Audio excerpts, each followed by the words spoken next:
Grande giornata di festa oggi anche a Limena, dove si è svolta l'annuale parata dei carri allegorici.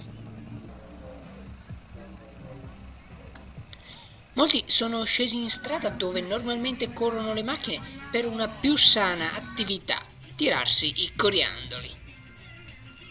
Majorette e banda hanno aperto la sfilata a tutti i gruppi mascherati arrivati numerosi anche da fuori provincia.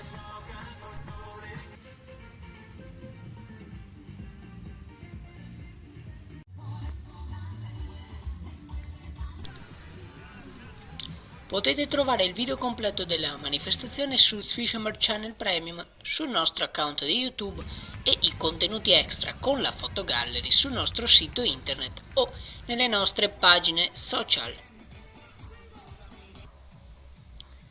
Swishammer Channel News, Limena.